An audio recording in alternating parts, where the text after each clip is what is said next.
All right, well, I'll go ahead and get started.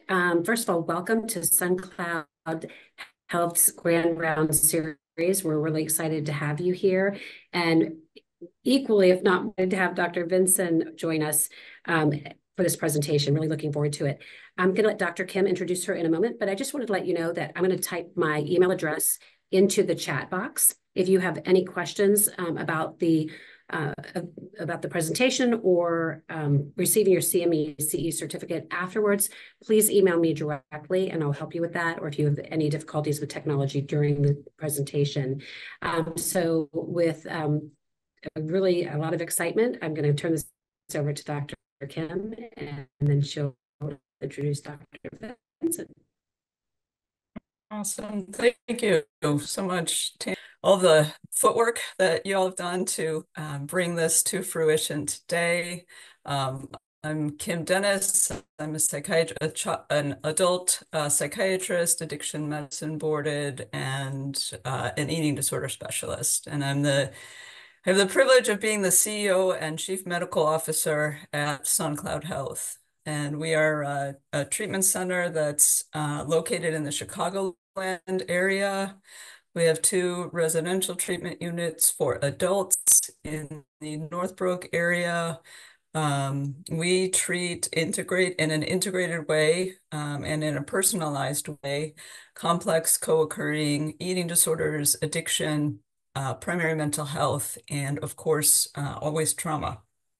And our residential units are located in Northbrook. One of those is a general unit, and one of those is a specialty unit for people who have been diagnosed with eating disorders and addiction, specifically co-occurring. We also have 3 PHP IOP programs in Northbrook, Naperville, and Chicago, where we treat adults and adolescents. We offer a virtual program in Maryland and also Illinois, and we have interventional psychiatry, including TMS and esketamine as well. And I have the honor and delight of introducing today Dr. Sarah Vinson. And I reached out to Dr. Vinson, gosh, probably 10 months ago now, and was just thrilled that she was willing and available to share her expertise with us today. I'm going to read you her impressive bio. Dr. Vinson is triple board certified in child and adolescent psychiatry, adult psychiatry, and forensics. She is a professor and chair of psychiatry and behavioral sciences at Morehouse School of Medicine. She's a proud alum of Florida A&M, where she went for undergraduate. She graduated from the University of Florida College of Medicine as an inductee in the Chapman Humanism Honors Society and with research honors. She then completed her general psychiatry training at Cambridge Health Alliance, Harvard Medical School. This was followed by fellowships in both child and adolescent and forensic psychiatry at Emory School of Medicine, where she remains on adjunct faculty. At MSM, she was the lead architect and inaugural program director for child psychiatry, the first child psychiatry fellowship at a historically Black college and university medical school. Dr. Vinson is the co-editor of 2 texts, Social Injustice and Mental Health and Pediatric Mental Health for Primary Care Providers. She has written book chapters and/or peer review articles on the social determinants of children's mental health, child trauma, social media, and children's mental health, fostering resilience, the criminalization of mental illness, and the school to prison pipeline. She has received multiple awards in recognition of her leadership and service, including the Society for the Study of Psychiatry and Culture's 2022 Creative Scholarship Award for co-editing the text Social Injustice and Mental Health, the 2021 Georgia Psychiatric Physicians Association Psychiatrist of the Year, the 2020 City of Atlanta 40 Under 40, the APA SAMHSA Minority Fellowship Alumna Award, the University of Florida Outstanding Young Alumna Award, and a NAMI Exemplary Psychiatrist Award. So, Dr. Vinson has also been elected and/or appointed to national and statewide office by her professional peers. She has received appointments from government officials to the Interdepartmental Serious Mental Illness Coordinating Committee by the U.S. Secretary of Health and Human Services, and to 2 committees by the Governor of Georgia. She serves on the boards of the American Association of Community Psychiatry and of the Bazelon Center for Mental Health Law. She has been invited as a plenary speaker at numerous events, including the American Psychiatric Association annual meeting, the National School-Based Health Conference, the American Association of Directors of Psychiatric Training Programs, and several national death penalty conferences. So we are really, really honored and blessed to have you here today. I can only imagine how incredibly busy you are. And I'm just honored that that you were willing to share your expertise with us on this topic in particular, which gets very little airtime and is such an important contributor to mental health and inequities that we see gobs of data about, but have precious little in the way of conversations and action plans to impact. Thank you so much for that warm introduction. I'm glad to join you all virtually, and we will get started and be sure to have some time at the end for some discussion. I don't like to say questions. I like to say discussion because I like for it to be bidirectional. So it's always interesting hearing someone read your bio. I will say, for the sake of just for your information, that I do still see patients in a child and adolescent psychiatry public sector clinic with residents and fellows, and carry a few adult psychotherapy patients as private patients as well. But glad to join you all today and talk about social injustice and mental health. And just a little backstory about the book that inspired this talk is that Dr. Shim and I originally pitched to APA Publishing a book called Social Justice and Mental Health. And what we found is that as we read our chapter drafts, as we read the source materials, as we really sat with the story that was being told by this information and by our wonderful chapter authors, it was really a story of injustice and not justice. And it was actually hard to find where you could see justice playing out consistently. And as we think about mental health, mental illness, and that continuum, and this country, the story is really one of social injustice. And so we went back to the publisher and asked to change the name, and they allowed us to do so. And that's how we ended up here with social injustice and so let's include some terms and concepts that I hope will frame what is to follow. Talk a bit about some systems, and then talk a bit about certain diagnostic certain diagnostic categories and disorders. So we'll talk about mental health care, child trauma, the carceral or the criminal justice system, substance use disorders, advocacy, a call to action, and then our discussion. But I like to start with this definition.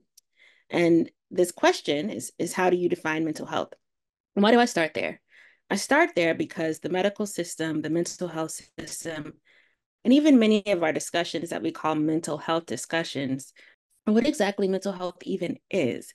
And it's not merely the absence of illness, because the focus is on diagnosis, it's on treatment, it's on illness, it's on interventions. So I like this definition from the World Health Organization, which calls it a state of well-being in which every individual realizes his or her own potential, can cope with the normal stresses of life, can work productively and fruitfully, and is able to make a contribution to her or his community. And I welcome you to reflect on what is in that definition and juxtapose it with what we often end up focusing on as clinicians, as healthcare systems. Ask you to consider how much of the broader society and with the systems that are making up the community that people find themselves in. The ability to realize your potential or to work productively, for example, is something that is going to some degree, depend on educational opportunity where you are, as well as job opportunities.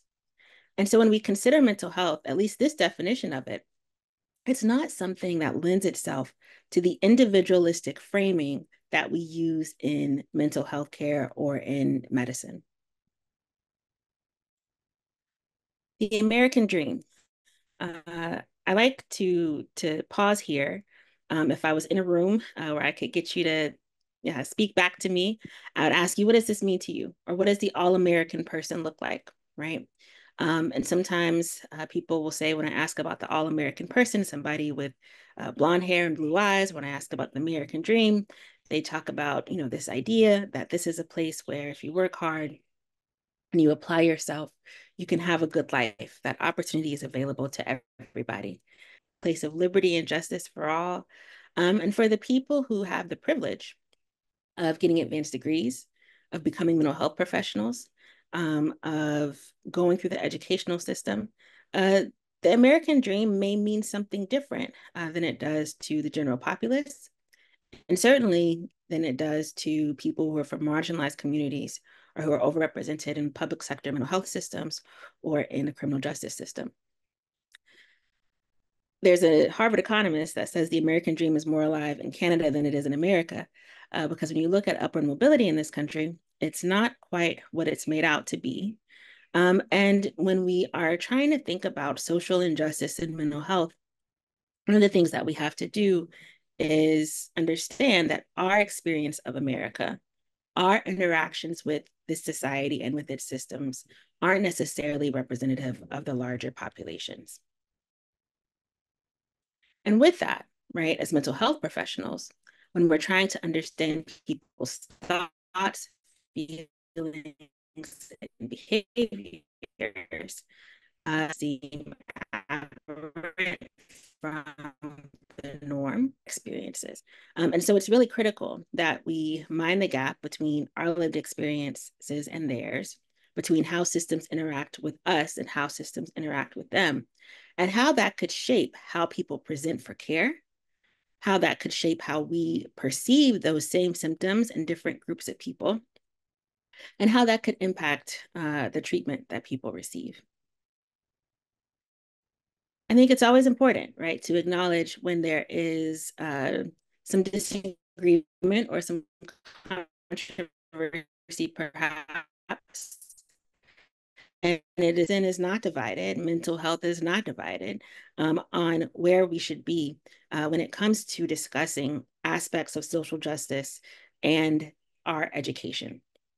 There was an editorial by Dr. Goldfarb, and at this point, it's a little ways back, but as you all know, these debates continue.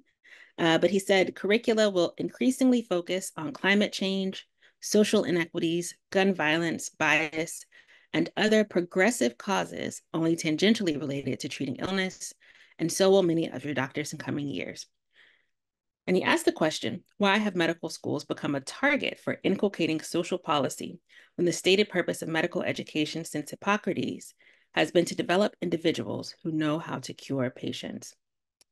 And one of the responses, and health policies have always determined who gets sick and who gets care, and where and how. Understanding the social drivers of health and illness is not peripheral or tangential to health. It is the key to diagnosing and meeting a patient's fundamental needs. And we've just seen some recent data come out this week about how the US outspends our peers. But of the countries that were included in this recent analysis, we were 10 out of 10 in terms of outcomes. And so this idea that business as usual, medicine as usual, mental health as usual is actually curing patients isn't borne out by what we see in our outcomes. And we're not getting good bang for our buck. And so what are we missing? Defining social justice. This is one definition from John Rawls: assuring the protection of equal access to liberties, rights, and opportunities, as well as taking care of the least advantaged members of society. So as you go back, and I ask you to hold on to that definition of mental health as we go through these slides, access to liberties, rights, and opportunities seems in line with what they're describing in terms of mental health. And when we think about the people who are overrepresented in the mental health care system, the public mental health care system, certainly we see an overrepresentation of people who have experienced marginalization and adverse childhood experiences. And so there are aspects of this definition that are very much in line with as healthcare providers. So some principles of social injustice. As I go through these, I welcome you to think about how you have seen this show up in your medical education, your mental health education, perhaps even some of your CMEs. So essentialism or CEUs, depending on who we have here today.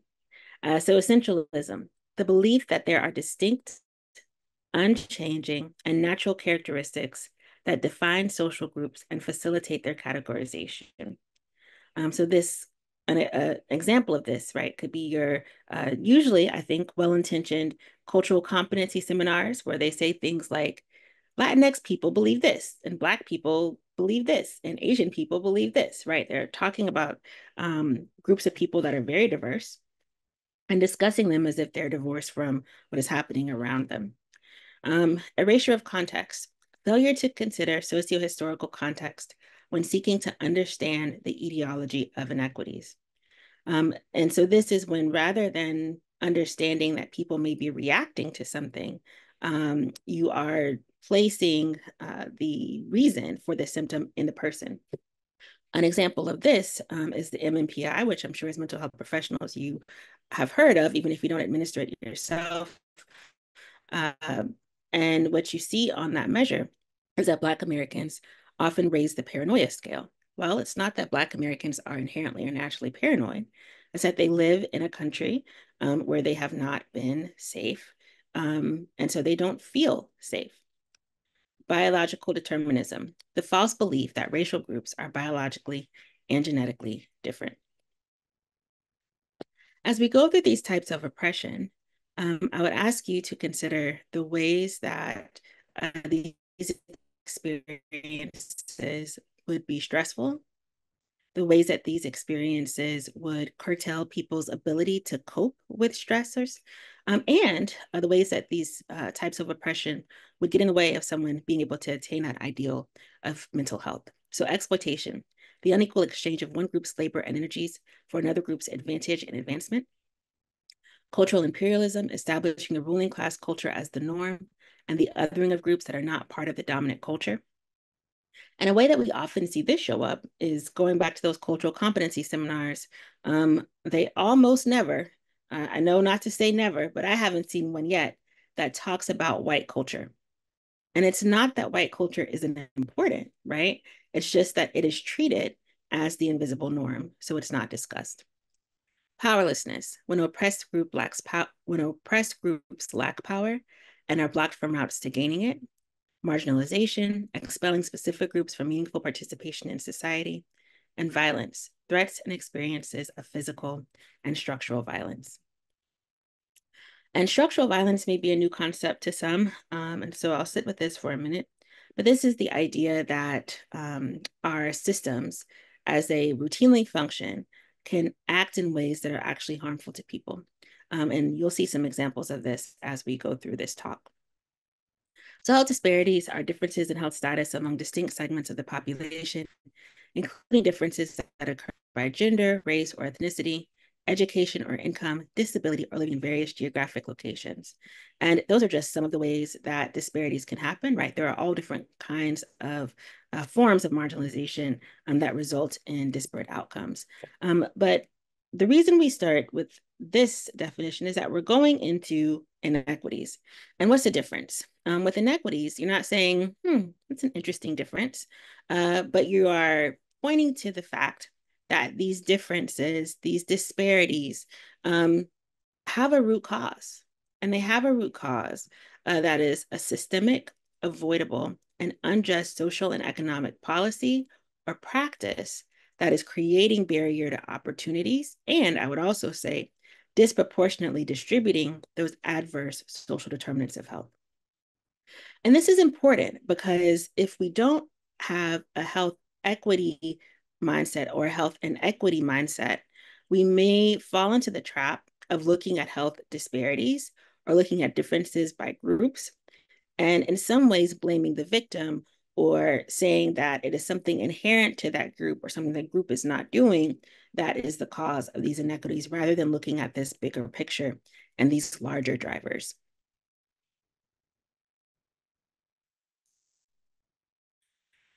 So we've gotten about the adverse social determinants of health, things like exposure to violence, low education, being unhoused, climate change, food instability.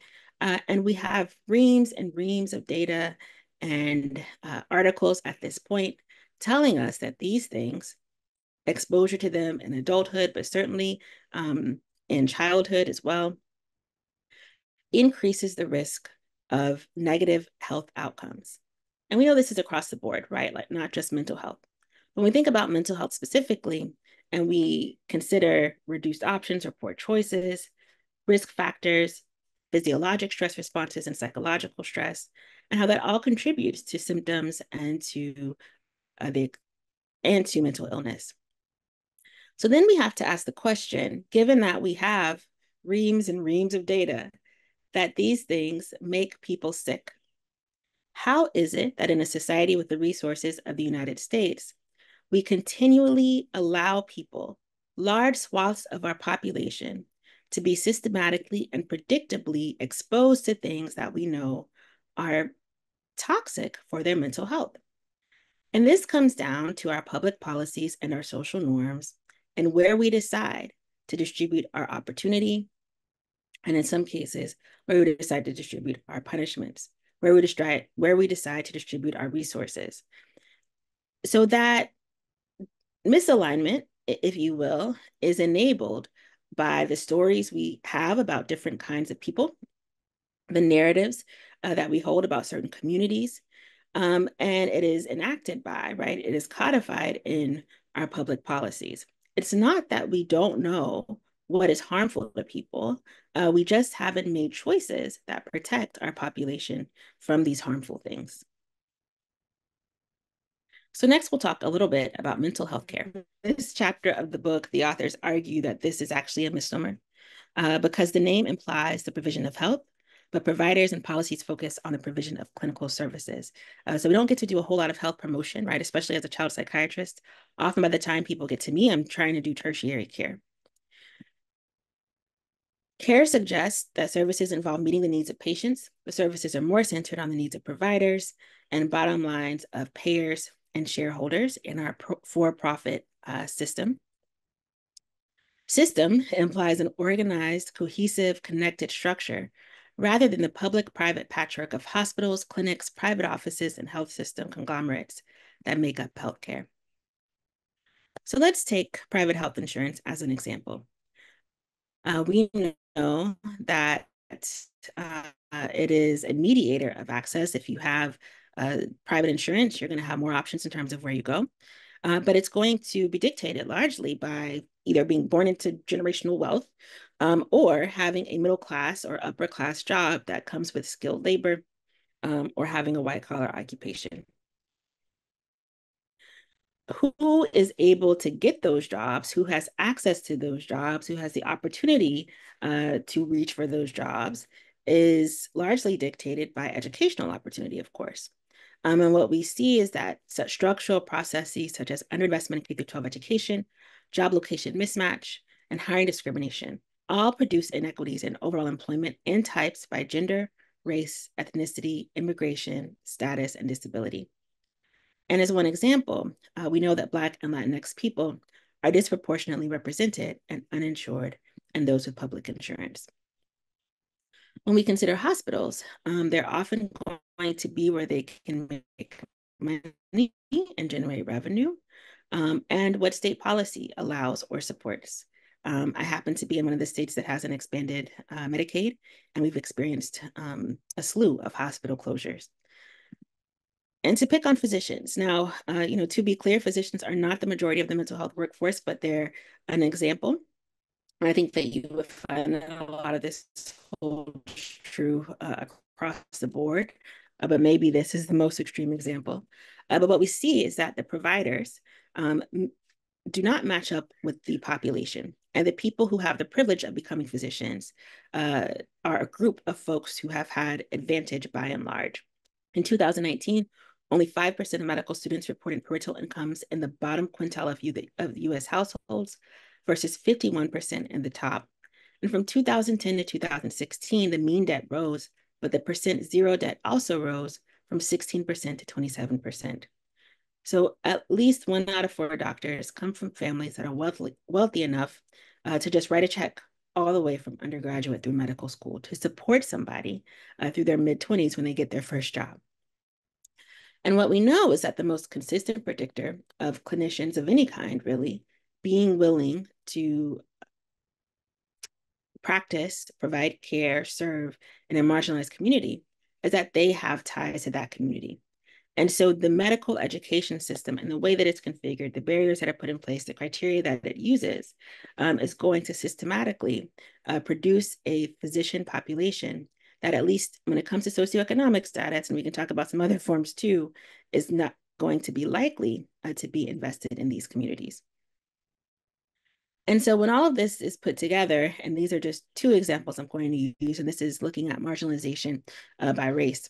In 2018, 69% of Black adults with any mental illness received no treatment, and 42% of Black adults with serious mental illness received no treatment. For Latinx adults, those numbers are 67% with any mental illness and 44% with serious mental illness that received no treatment. Now, often in your cultural competency seminars, right, they'll talk about Latinx people and Black people having more stigma or being more religious or relying on their family more, and that being reasons that they're not receiving treatment. You hear less discussion about the fact that they're less likely to be privately insured. Doctors and psychologists and licensed social workers are less likely to be in their communities, that hospitals are less likely to be concentrated there. And when we think about the mental health care system, right, there's a marginalization of mental health within the broader medical ecosystem practice, and we're still catching up. And so we have a disproportionate number of mental health providers who just opt out of the system. So what this creates barriers to accessing for Black people, and we'll use that as the example here. And when Blacks were asked in this study by Ling in 2018 why they do not get mental health services, cost was the most commonly cited reason for not seeking care, twice as often as minimization of symptoms, and nearly 5 times as often as stigma. That's not what you hear in those cultural competency seminars, right? Because they're blaming it on the people for not seeking it and not acknowledging the fact that there are lots of reasons why seeking it is simply harder for them. So substance use as a society is a useful way to see how that public narrative piece plays out in social injustice and mental health. So what you can see in society, and I think we're seeing this to some degree with social media now, but someone or something is perceived and defined as a threat to social norms. News media and communities depict the threat in symbolic ways. There's widespread public concern that is aroused by these portrayals. Authorities and policymakers respond to the threat with new laws or policies, and these actions lead to social change in the community. The DSM criteria is the same, right? But when we look at societal responses to substance use disorders, as an example, headlines like "crack kids, their mothers use drugs, and now it's the children who suffer." There was this narrative that these children were broken and destined for failure. What the data showed actually was that once you looked at poverty and the other social determinants of health, you couldn't really find much that you could attribute to crack cocaine, but that didn't make headlines, even when the data was quite clear. And you had Ernest Drucker in A Plague of Prisons comment on this criminal justice system response to what was really a social and medical and mental health problem. And he said the fundamental clinical accountability of drug treatment professionals to individual patients has been subordinated to the goals of the criminal justice system. And we saw this disparity within cocaine itself, right? When you looked at powder versus white, because the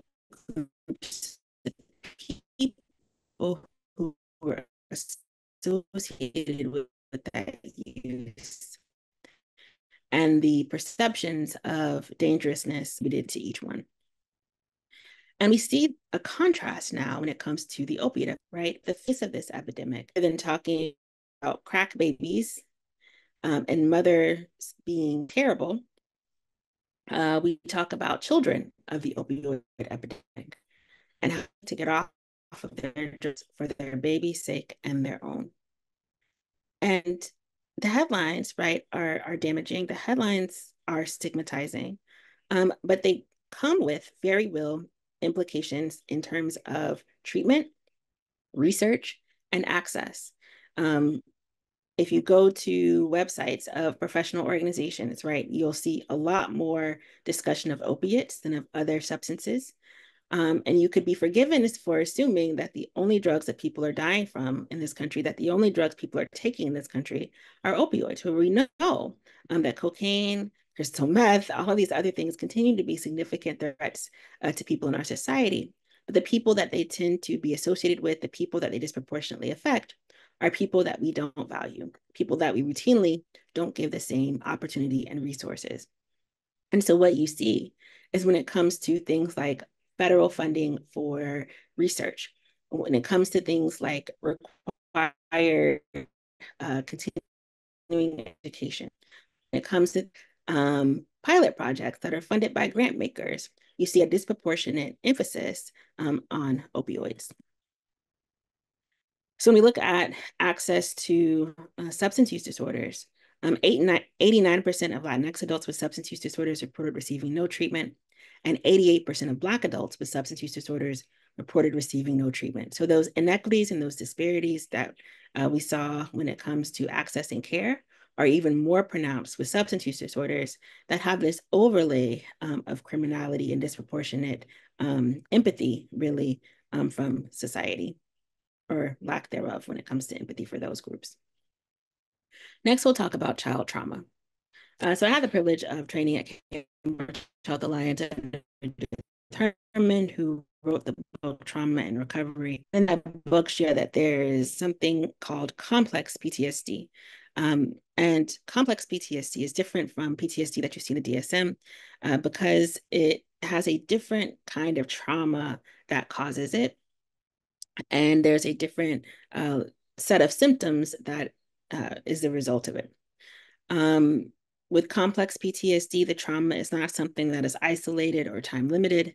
The trauma is often over a period of time, occurs in the context of relationship, and is inescapable. So Dr. Herman was working with women who were victims of incest and abuse. And she wasn't talking about systemic factors at that point, but I would argue that when we're thinking about structural trauma, so trauma that is at the hands of a powerful societal system, it has a lot of overlap with those complex trauma characteristics. You can't escape the school system. You can't escape the child welfare system. They're supposed to position you to be a productive member of society and tick off some of those criteria for being mentally healthy. And so I would argue that when we consider how systems fail children, it could be a form of complex trauma. So throughout my career, I've had a mix of things I do. I've seen people in public sector settings. I've seen people in private practice setting, and I've seen people as a forensic psychiatrist. So sitting across from people in jails, on death row, who are telling me their life story as I'm operating in that role as a forensic consultant. And these are three answers that I received from people when I asked them to tell me about their childhood. One was an adult defendant in a capital murder case who said, "I was proud to make it to 21, even though I was in prison." One was a software programmer in my private practice who came to me for ADHD management, who said, "School was all I ever really had to worry about." And one was a teenager in a regional youth detention center who was charged with armed robbery, who said, "They say I'm supposed to care about people when ain't nobody cared for me." So when we think about positive childhood experiences, things that are going to help people have a better shot at that definition of mental health, there are a few things that come to mind. So a true home with housing stability, food security, and having basic needs met. a reliable caregiver, so someone who's consistent and available and can instill a sense of worth and advocate. Educational opportunities, so safe schools, preparation for career or college, and special education resources. And healthcare, medical care, mental health, and thinking about adequacy and access as well. So all of the things on that previous slide are going to be impacted by child poverty. In the United States, 12 million or 1 out of 6 US children live in poverty. And that rate, and I need to adjust this slide actually, but it hasn't gone up a whole lot, it's still under $30,000 for a family of 4. And so when you're looking at these numbers and you say 1 out of 6 kids, wow, that's a lot. Given how artificially low the poverty threshold is set, it's actually an underestimate because there are plenty of cities in this country, Atlanta certainly being one of them, where you can't consistently provide a family of 4, the things on that previous slide, with $30,000. Children of color are disproportionately represented. And when we look at child poverty versus adult poverty, the child poverty rate is nearly 1.5 times higher than that for adults ages 18 to 64. We often don't talk about children as a marginalized class in our society, but by every available statistic, we should be. Which, like I said, is really artificially low. How is that the case? It's not as if we don't have the resources to meaningfully move the needle. We have 1 out of 6 children living in poverty in a country that spends over $700 billion on defense, which is more than the next 10 countries combined, and where a majority of US lawmakers are millionaires. And so what you see, right, if we think back to that slide about minding the gap, the lived experience of the people making decisions is very different than the lived experience of families trying to raise children. And so with poverty, right, you have cracks in that may not be solid at all. Poverty is going to set people up to be at increased risk of not having a true home, of their caregivers being strained, of educational needs being unmet, and when the need arises, of limited access to mental health care. So going back to Miguel, and I've changed his name and some of the parts of this to protect his identity, but he said, I was proud to make it to 21, even though he was in prison. He had been incarcerated from the age of 17 to 21, and he was incarcerated during this really critical developmental period because of violation of plan after being found in possession of a small amount of marijuana. So his violation wasn't for something violent. His original charge wasn't for anything that was violent. And when I sat across from him and learned about his history, there were some things that were a part of his history that helped you understand how he ended up where he was. His history mirrors that of a lot of people that I see in the criminal justice system, and especially those that I see on death row. And if we go back to thinking about basic needs that people have, physiological needs, needs for safety, for love, and for belonging, for esteem, and this idea that if you have these things that you can achieve actualization, there are a lot of unmet needs. And if you look at these needs and the flip of them, right, it reads as the exact list of things that are going to increase the risk for juvenile justice involvement and in turn, adult criminal justice system involvement. We know that the juvenile justice system doesn't actually divert people. Scared Straight is a TV show. It's not borne out by the statistics. And so things like poverty, community instability, community crime, and availability of firearms, child victimization at the family level, but also perhaps in systems where they're required to go, such as education or child welfare, the lack of love and belonging because families are poorly, can be low attachment to siblings or to the people around them that you would hope would give them that base of foundation and love and positive regard. And in turn, right, esteem that is shattered a negative attitude towards school, and in some cases, a resignation to being involved with the juvenile justice system, the criminal justice system, or to dying early. I worked in a juvenile justice facility for a number of years, and when I would ask the people there, and most of them were boys in their teens, what they wanted to be when they grew up. I'm in Atlanta. It was a lot of Black boys, so a lot of them said, football because that's king in the South, or rappers because Atlanta has a lot of rappers here. But there were an alarming number who said they hadn't really thought about it, and they hadn't thought about it because thinking about what you want to be when you grow up so assumes that you believe you're going to grow up, and it also assumes that you have some control over what that future is going to look like if you get to have one. And for a lot of the boys and adolescents that I sat across, who had lost peers, multiple peers, to violence, to early death, their idea of a future had been undermined. They'd also had a lot of experiences in their lives where they felt helpless, their family felt helpless. And this idea that you could be empowered and that you could shape your future was hard for them to wrap their heads around because they felt as if they had so little control. They felt as if their family had so little control over their present.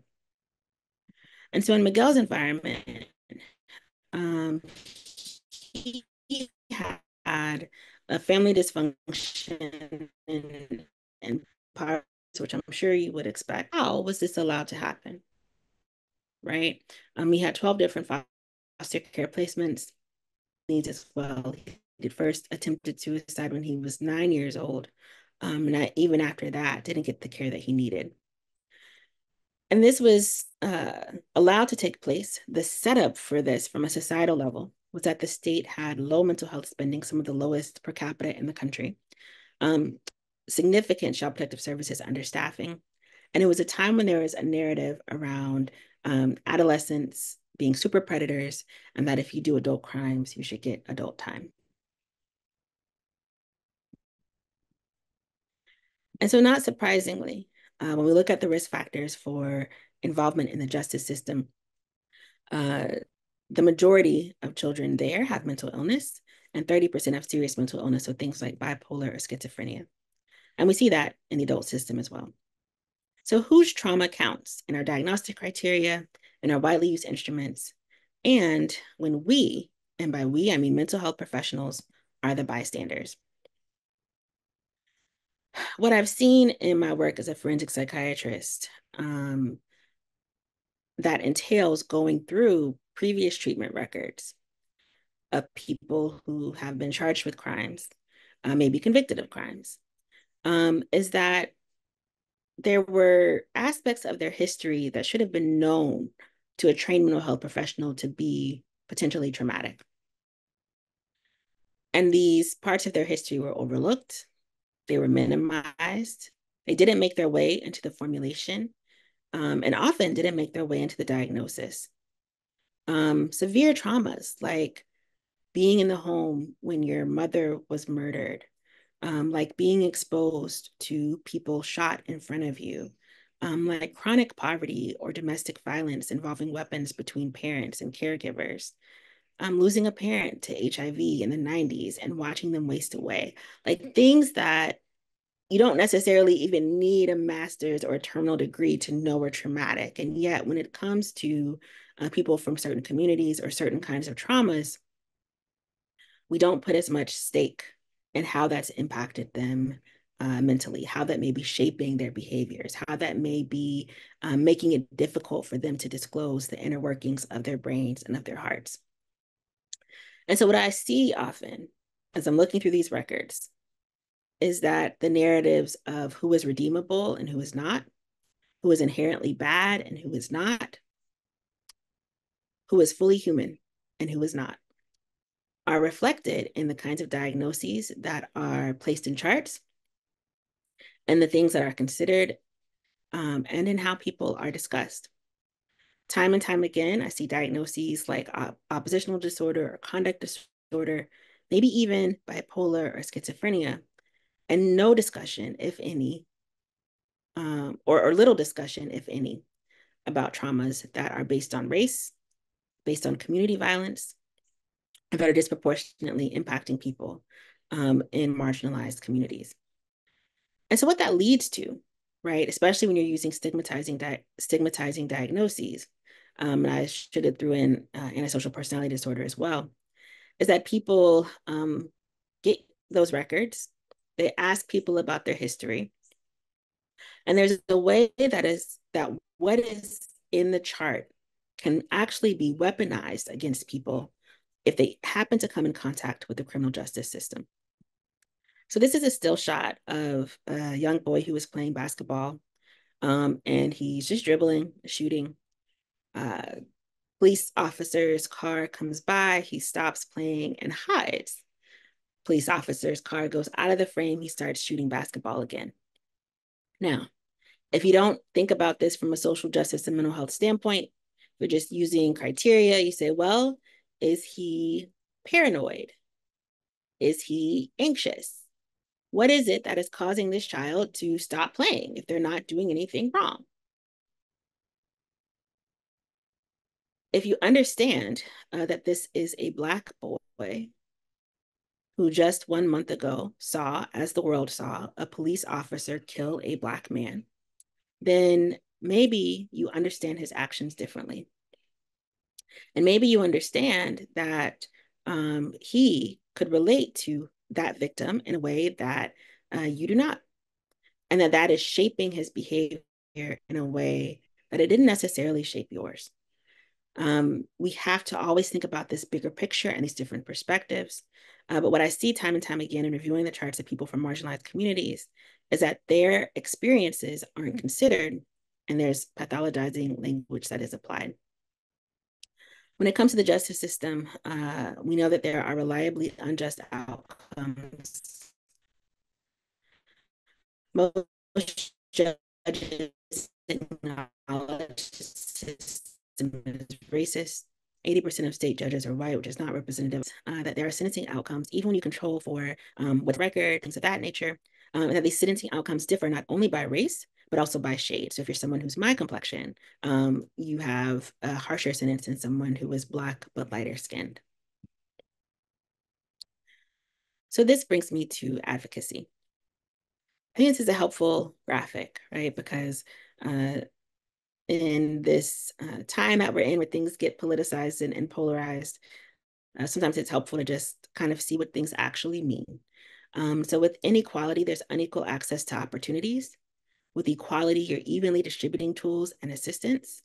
With equity, you're creating custom tools that identify and address inequality. But what justice would look like is that the system is actually fixed so that there's equal access to both tools and opportunities. And in the absence of achieving justice, right? In the meantime, the goal is that we get to equity. James Baldwin said, ignorance allied with power is the most ferocious enemy justice can have. And I know as a healthcare provider, that's in a system that is very challenging. Sometimes you don't feel as if you have a whole lot of power. But I'm here to tell you that you absolutely do.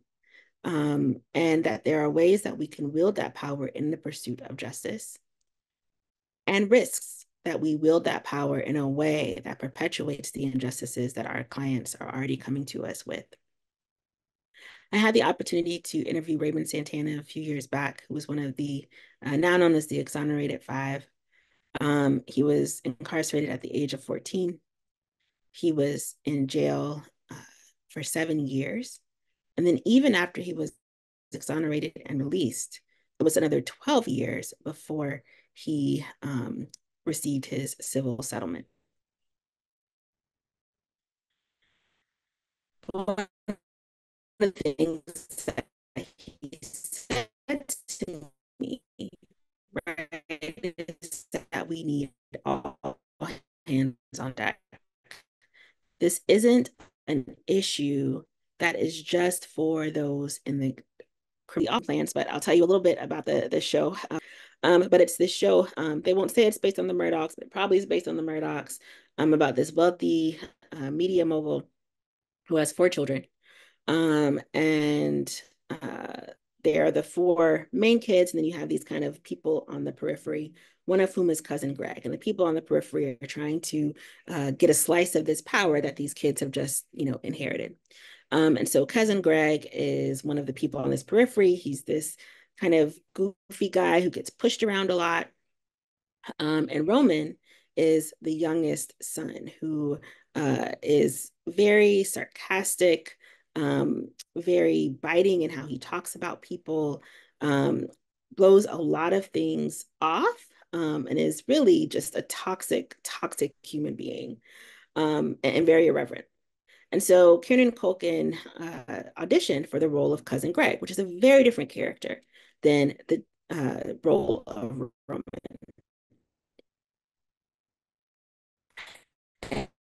And he wasn't cast. But as he was for this Roman character, and he tells the casting director, I want to audition for this guy. Like, I should play this guy.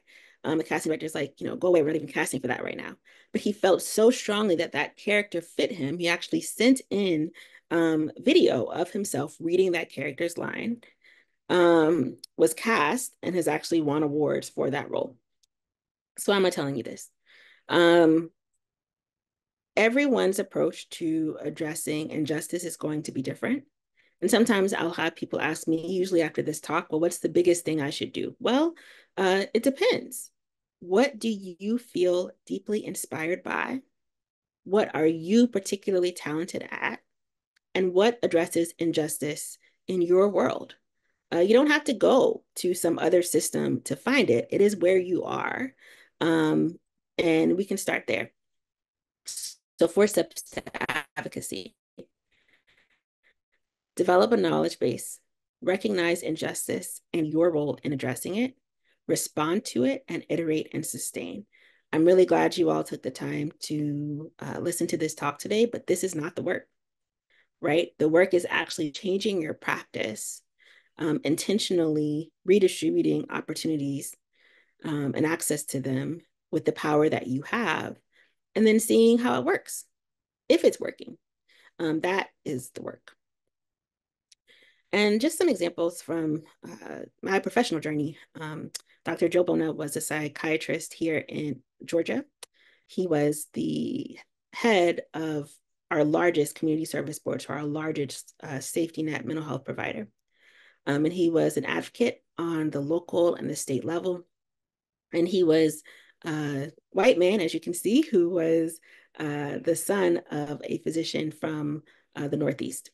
So he and I didn't have a whole lot of common demographically, but I can tell you that Dr. Bona mentored both myself and another Black woman, Dr. Nzinga Harrison, who some of you may have heard of, and was a tremendous mentor and sponsor for us.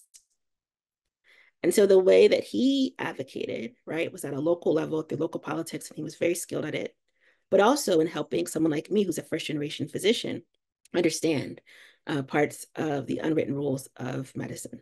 Our child psychiatry fellowship at Morehouse School of Medicine that I no longer direct, but had the chance to start and get going, is one that centers these principles in how we educate doctors. For example, our child psychiatry fellows rotate with child lobbyists during our legislative session so that they can learn about how laws are written and the back and forth that goes into them. Dr. Anel Prim was at the APA for a number of years and is now doing advocacy work in the community. But she was instrumental in mentoring, literally, this is not an overstatement to say, an entire generation of people of color in the psychiatry field. And her legacy continues in that way. And then trauma and recovery. So I alluded to Dr. Herman's book earlier. But there were so many things that she did that were amazing with that book. But one of the things is lifting up the experiences of people whose experience just simply hadn't been lifted up before, whose experiences have been overlooked by the medical establishment and the mental health establishment. So it's a beautiful example of how writing and scholarship based on clinical experience can be a form of advocacy as well. So I've talked about some big problems, right? Some really big issues. And sometimes people can feel overwhelmed by the content of these talks or the content of my book. And so I like to talk a little bit about critical hope. And this is borrowed from service learning literature, and it's an educational approach where a student learns theories in the classroom and at the same time volunteers with an agency and engages in reflection activities to deepen their understanding of what is being taught. And critical hope pairs with the embrace of emotional elements, including tension, ambiguity, and discomfort. And so right out the bat, you're saying this is not going to be easy. This is going to be difficult. And this is not going to be comfortable. And sometimes our discussions that need to be had are curtailed, are sanitized because we're afraid of people being uncomfortable. And if we're going to have critical hope, we have to embrace that. Critical hope is not naive hope or blind faith. It is not hokey hope based on a bootstraps narrative. It is not mythical hope that is based on the false narrative of equal opportunity and that is emptied of its historical and political contingencies. But it is also not hope deferred or critique without engagement. So it doesn't give you a pass. But what it means is that the person is involved in a critical analysis of power relations and how they constitute one's emotional ways of being in the world while attempting to construct imaginatively and materially a different life world. And it's important to understand models, schemas, and examples in psychiatric training, patient care, research, and administration. There will be retrenchment. There will be pushback. There will be a way that the system tries to go back to or maintain the status quo. And retrenchment refers to the ways in which this progress, and sometimes those who champion it, are challenged, neutralized, or undermined. So if you're trying to push toward justice in the area where you are, understand that pushback comes with the territory. So in closing, I'll pose a question to you. And if you've been paying attention or you were at the top of the talk, some of this verbiage should be familiar. How can every individual realize his or her own potential, work productively and fruitfully, and make a contribution to her or his community in a society that fails to assure equal access to liberties, rights, and opportunities, and chooses not to care for its least health? And we have our definition of social justice. And I would argue that a society that is not just is not one that can promote mental health. John Lewis said, "Do not get lost in a sea of despair. Be hopeful, be optimistic. Our struggle is not the struggle of a day, a week, a month, or a year. It is the struggle of a lifetime. Never, ever be afraid to make some noise and get in good trouble, necessary trouble." And with that, I will stop the prepared comments or the prepared presentation and welcome your questions and comments. Thank you so much. What an awesome presentation. And like I said before we even got started, just really honored to have you, your perspective, your expertise here. And we, just for those of you who are attending, some questions have come in. There are some questions about CEs. Tammy Gasser, whose email is in the chat, will be happy to address all of those. A lot of people have asked about a recording and, like, can we get this out to other people? We do have an enduring, once this presentation is edited, it will be on our website and available for a year for people to access and get a CE, CME. And I'll start off the questions. I mean, I have about 10, and I'm sure others will too. But two things. One, one of the things you said is, how I think one of the overarching themes that I took in from your presentation was how infrequently systems are even looked at. One, and particularly from whose vantage point, right? White culture, for example, how many mental health or any organizations look at, um, what is the predominant or normative culture, and how does this culture affect patients differently depending on their cultures, staff differently depending on their cultures, right? And just how hard it is to um, affect change at a systems level, right? Which is where we need to be trying to affect change if we really want to do good. Mhm.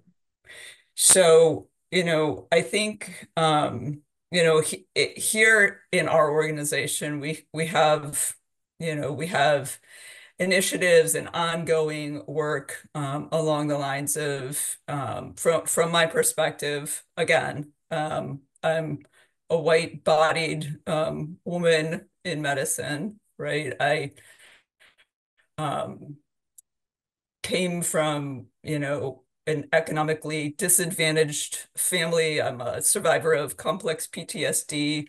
Um, and I think one of the jumps for me in doing this work has been, well, I mean, I understand, like, again, white person, I understand what you're saying, like, and I understand so much of it, right? Because of where I grew up and what I've sort of experienced. And it's a big jump, to go from like, well, I have, and I hear this a lot from white people. I have, especially in mental health, I have my own traumas, or I'm first generation, college and medicine. Um, and I think on the systemic level, that picture you showed of the young boy, playing basketball, right? Like, how do we get people to understand that a white boy playing basketball, even if he was economically disadvantaged, even if there was all sorts of trauma, gun violence going on in the family, would have a different experience altogether from a police car being outside of his driveway than the black boy that you showed. Yeah. So how, um, I know there are no easy fixes or quick fixes, right? This isn't like ADHD, let me give you a prescription for Right. Adderall, right? Yeah. So how do we teach, clinicians to think in these ways? I think that a whole nother, topic would be how pervasively complex PTSD, especially, is even in trauma-informed organizations, right, is completely, well, we're just going to focus on the behavior, Yep. the behavior versus, and I know you as an educator, right, as a training program director, um, I imagine these are places that you live in training child and adolescent psychiatrists, especially. So, you know, how do we affect, the system, and also at the same time give good care to patients, particularly patients from racially or economically disadvantaged and disinvested communities. Yeah. I mean, so I think part of it is just accepting we all have gaps. We all have gaps, right? So I grew up in a two-parent household in a safe neighborhood and in a, decent in a neighborhood with a decent public school, right? So there are things that I sit across from people who are also Black that I don't relate to from lived experience, right? So we all have gaps and we can't take it personally that we have them, right? And in any given encounter, what those gaps look like may be different, right? I have a blue passport and I was born here. That gives me a certain level of advantage that is maybe relevant when I'm trying to understand someone's experience who came here with a coyote at 9, right? And so if we all can kind of start with the stance of, and Helen Hansen and John Metzel's article about structural competency, I think is a must read for everyone. But it really encourages people to step away from just cultural competence, where I'm trying to say, well, this group of people, blah, blah, blah, but really thinking about the structural and the systemic drivers of the differences that we may see.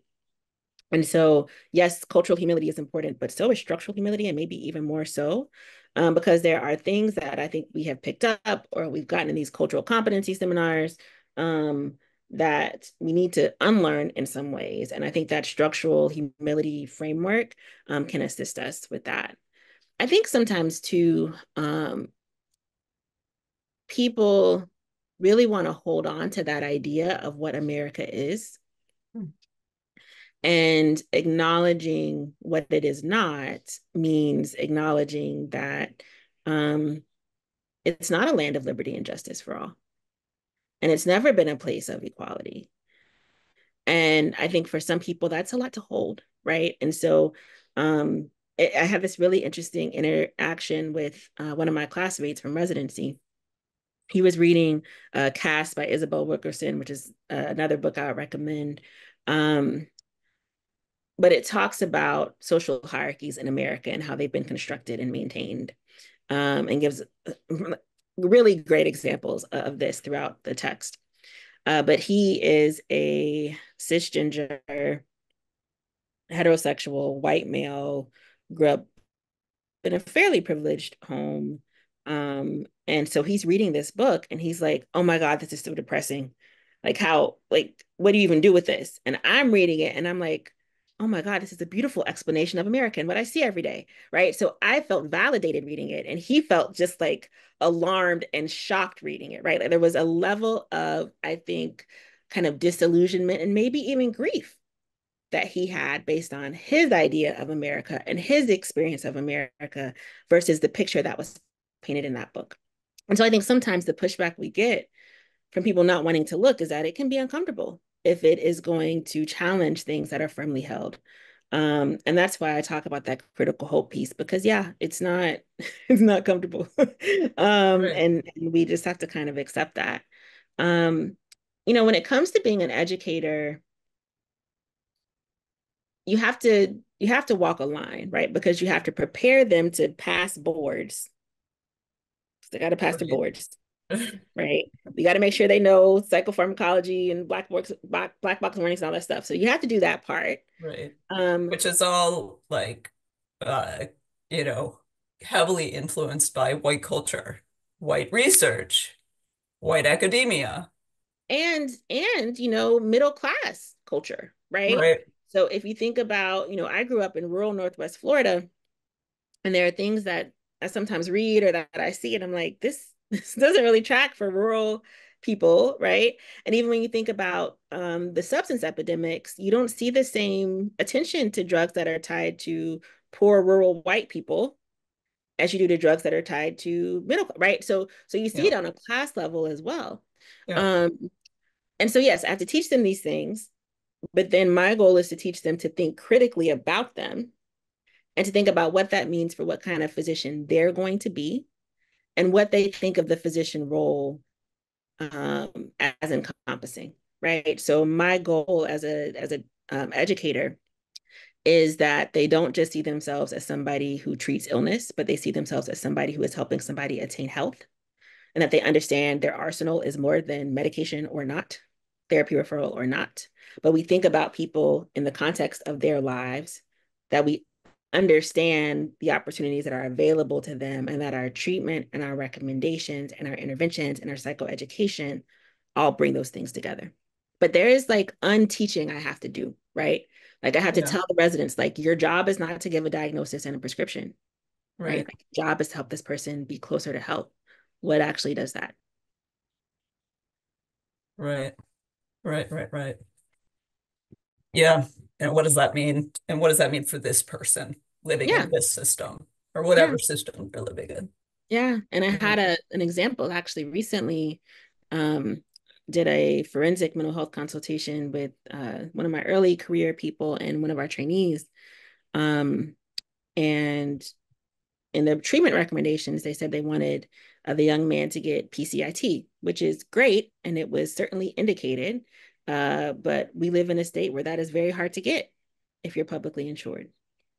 So I had to take that out of the report, not because they were wrong, but because I didn't want the court to punish him because he didn't do it, because he couldn't access it. Right. Right.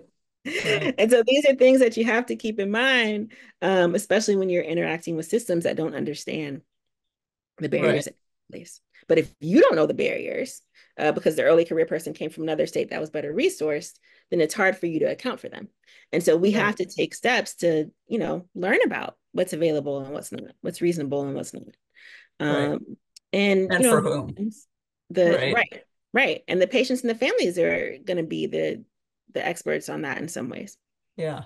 Well, I mean, I think when we look at inequities in Suboxone versus methadone for opioid use disorder, right? Like methadone is, you go to the clinic 5 days a Yep. week, 3 days a week if you're lucky. You wait for how many hours you need to get your dose for that day or the next day. Yep. And Suboxone, you see your doctor once a month, once every 3 months, and go to your pharmacy once a month, right? So, um, okay. We have And two that touches on questions. access, to all of the things. Here's a question. How is this implemented in schools for clinicians to look at environmental factors versus current symptoms, where it appears to have been systemically excluded, especially when clinicians are working with Black patients? Um, so it depends on the school, right? Um, as acknowledged early on, it's not that this has penetrated medical education fully or that anybody or that everybody even agrees that it should. So it really does vary place to place in terms of how much of this is taught and the emphasis that it's given. Right. Okay. How do you differentiate between discomfort, in quotes, and safety, which is a word that's thrown around a lot, particularly in, I think in mental health settings in general, but also particularly when organizations are actively engaging in DEI work, Yeah. as a large group or as affinity groups, right? So how do we differentiate between discomfort and safety when having these conversations, specifically when white people report feeling unsafe when entering spaces where they may be facing their own complicity in systemic racism and systemic Yeah, injustice? that's a really great question. Um, and I think that if you are thinking about true safety versus discomfort, right? Or a true threat to safety, let's put it that way, a threat to safety. One question to ask is this threatening like me and my well-being, or is it challenging something that I hold dear? Is it challenging something I like to think of myself versus is it actually like threatening to harm me? And I have certainly been in situations where I think that the safety word has been used as a way to um, silence the voices of marginalized people, that folks aren't used to being centered, and a way of shutting down dialogue. And that's not to say that true safety isn't important. Of course it is. And we all know that as mental health professionals. But for people who start using that word, or if you're in a setting where that word is being leveraged, what is it that feels unsafe about it? Or what is it that feels, what is it that you feel is being threatened? What is it that you feel is at risk? What is it that you feel is in harm's way? And if you dig deeper, a lot of times it's just, man, this idea that I thought I earned everything I have. And Yeah. maybe some of it I had a leg up on, Yep. right? Or maybe it's this idea that I don't see color and I'm providing great care, right? To everyone. And I treat everybody the same, right? And- but I think as mental health professionals and frankly, as a physician, that's one of the things that drew me to the field of psychiatry is that I think this field calls upon us to be in a continuous state of self-reflection, right? And so think about this work, these questions, this discomfort as part of that work, right? Because I do believe that at the end of the day, most providers want to do right by the people that they're providing care to. And this is not something that is nice to have. It's not something that is good to have, but it's something that is essential to have if you are caring for people where there are those gaps. And those gaps are always going to exist in one form or another. Yeah, yeah. Append to the gap. Right. Would you be able to put the reference in the chat for the structural competency article that you mentioned? Let me pull it up.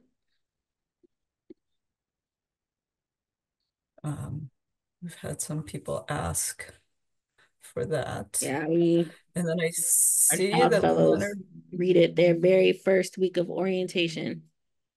Awesome. Every year. Or a question in the chat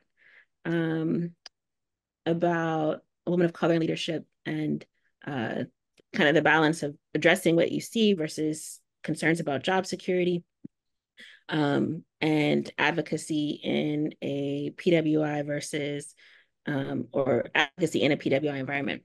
I'll say this. I do think that there's a way that there can be a certain level of alignment in HBCU environments, but even in HBCU environments, most of the people there were trained in white institutions.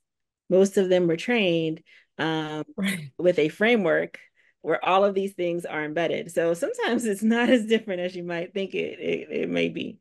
And there's a way that people can get defensive to the way that things have always been done being challenged, right? And I'm the first millennial chair in my department at my medical school. And I think that we're going to see some kind of generational shifts too coming in medicine, and it's going to be interesting to see how that all plays out. So all that to say, unless you start the organization yourself and build it from the ground up and dogmatic about trying to get it right, I think there's a chance that wherever you go, these are things that you're going to encounter. And there are ways that organizations uh, tend to want to preserve themselves and kind of tend toward inertia, right? And so if you're pushing back against that, there are going to be people that are going to be uncomfortable regardless of the setting. It is a very real concern when you are first generation, when you're responsible for taking care of people, when you don't come from generational wealth in terms of keeping your job. And I think part of what our challenge is as women of color is finding places that are safe within the organization, finding places where your voice feels heard, and also knowing your worth and your skill set, right? So if it did, if it, and we do this as mental health professionals, right? If somebody's anxious, we get them to play out the absolute worst case scenario and have them sit with it, right? So if worst case scenario is I make somebody at Morehouse School of Medicine mad and lose my job, I can get another job, right? um, Yes. and there's a lot of literature. Well, it's interesting. I feel We'd like welcome you to SunCloud Health. what's that? We would welcome you to SunCloud Health. Thank you. But there's a lot of literature about the cost that you pay by being silent and by just taking it in, right? Audre Lorde says your silence will not protect you. And so a lot of times we think about the risk of speaking up, but there's also a risk of not speaking up and what that does to you and how that wears on you. And so, the goal, right, is to find a place that is willing to be uncomfortable with you, that is willing to support you, and where you can, do good work in a sustainable way. Because that's the other thing, right? Like, I remember being in medical school and reading about, I went to an AMC conference, I'll never forget it. It was at Wake Forest University. And they were talking about the increased rates of suicide, especially in women physicians, substance use, mental health issues. And when I started my medical career, I had to think about what does sustainability look like for me as I'm doing this work? And that's a different answer for everybody, right? And I think sometimes, especially as first generation, fill in the blank, right? We still come from this scarcity mentality that you have to take whatever job is presented to you the way that it's presented to you, and that's just not true anymore. And so really stepping back and saying, what is it that I actually need? And what does sustainability in my career look like for me? And what kind of environment does that require? And sometimes it can be something as easy as, I don't know if SunCloud does this, but this is just an example. Before I became chair, I had never worked full time for anybody. It wasn't that I didn't work 40 hours a week, but I never worked full time for any one organization, right? So it gave me a certain amount of flexibility. It gave me a certain feeling of autonomy. Um, and that to me was super helpful. Right. Right. And so you have some people who, that would make them nervous. Well, I live below my means, right? I drive the same car I drove as a fellow in 2010. But that allows me a certain amount of flexibility, right? And so really, because for high achieving women, especially women of color, right? You you have the next goal, you do the next goal. A lot of times we don't sit back and think like, what do I actually want my life to look like and what do I need? Like what do I need? Like not what do I need to meet the next goal? Like what do I as like a whole human need? Like what's in my heart? Yeah, and what drives you and what Yeah. fits for you, right? Yeah. I have colleagues who work at big corporate medical conglomerates where they work 9 to 5 and they're going to do the exact same thing every day and they like that. That would drive me crazy, right? So knowing knowing who you are, right? What kind of things are good fits for you, and knowing that you have a skill set that allows you to pursue that. Right. Yeah, and I think you're also touching on, that a lot of times we teach people to look for what's not there.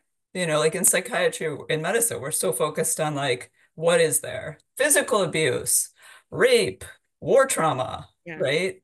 And when you look at systems and you train your eye to look at what's not there, like the gap, right? And I think one of the things that is central to complex PTSD is that sense of powerlessness, the sense of like, I must be in surrender to like the system's never going to change. I'm never going to be able to change. So I'm just going to do what's handed to me. Yeah. Right. And this whole like revelation that like, okay, I have choices, and what exactly are those? And Yeah, and just because reminding something, oh like yeah, simple things that we teach our patients to do, like write it down on a 2x4 card and like remind yourself like, like I have going back to that, like the basic human dignity of having autonomy and having a say in what's in your heart and how to have some of that out here. yep. Right. And understanding, it's okay to ask and be told no, right? Like something I try to teach my trainees is like make people tell you no. Um, Ask. And I'll say even as a chair, there are things that have, the response is it's always been done that way. Well, Right. why? Right. And does that mean that's how we should always do it? Right. Like, and I don't think this is unusual, but like, we would have faculty meetings and we would have staff meetings. And in the staff meeting, I'm telling them the same stuff in the faculty meeting largely because I want them to understand the bigger picture that they are supporting, like the work that they are helping make happen with their roles. So at a certain Right. point, I was like, why do we have two separate meetings if I'm talking about the same stuff? And to me, it just felt like a way of like introducing hierarchy, right? Like the physicians are here and the staff is here. And I didn't see another reason for it. So now we have combined faculty and staff meetings, Yeah. right? I still might touch base with this, right? But it didn't make sense to me, right? And so I changed it. Right. And there's a lot of things that we're just going to have to change. And it may be, there may be situations where people just haven't thought to change them. Like I was actually talking to somebody in one of these like, physician honor organizations the other day. And the way that membership is set up, you have to get letters from current members, but you also have to get letters from members who've been in it for a long time. And given, the demographics of medicine, depending on what kind of work you do, where you are in the country, like having one of those members, it may just not be accessible to you. And so it's a way of kind of, and I told them, like, when I went to that first meeting of this organization, I was like, it was the whitest room I've been in a very long time, right? But part of why that happened was because of this requirement that I need to know an old white man who lives in the Northeast in order to get like into the organization almost, right? And so I had the opportunity to speak with somebody on the membership committee and give them that feedback and help them understand that that was a structural barrier to diversifying the organization and having it be more representative. And it was something that hadn't been raised to her before. Right. And so sometimes it's a matter of raising these things, and people do with it what they will or what they won't. But sometimes I think we don't raise things because we just assume, that they're not open to change. Right. And I think, the example you used around the, staff and faculty meetings, right? And I think one of the tools of oppression is fragmentation, right? Division, keeping people separate. This staunch individualism, and a sort of, the whole idea of healing and health is, in a lot of respects, especially when we're thinking about trauma and like systemic traumas and the trauma burden that various, social and economic groups in our country carry. Fragmentation is a very normal response to trauma, right? Yeah. And when I think about how my organization is operating, I sort of like live in the space of like, how am I going to help this organization function as like a cohesive whole, and bring people together versus create environments that are just perpetuating fragmentation and offshoots and side it's conversations. It's a battle. It's a constant battle to do that. Yeah. Yeah. And I understand why most organizations and medicine, medicine is rife with this. And I think the outcomes speak to themselves. The data you talked about at the beginning. Okay.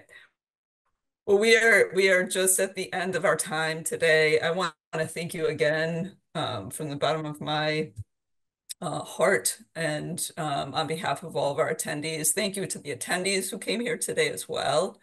And we will be, Tammy Gazer, who's on screen now, will be available via email to answer any questions you all have. And if you want other people, like, spread the word. If you want other people to hear and see Dr. Vinson's work and this presentation, it will be available for a year. So I think this is a presentation, and this is work that needs to be amplified. I totally agree with everything Dr. Kim just said. Available within 7-10 business days. Typically send out an email to everybody who's registered as well to let them know it's available. So thank you, Dr. Vinson. I learned a great deal from you and was really excited to hear everything you said and to learn. Thank you. Thanks for having me.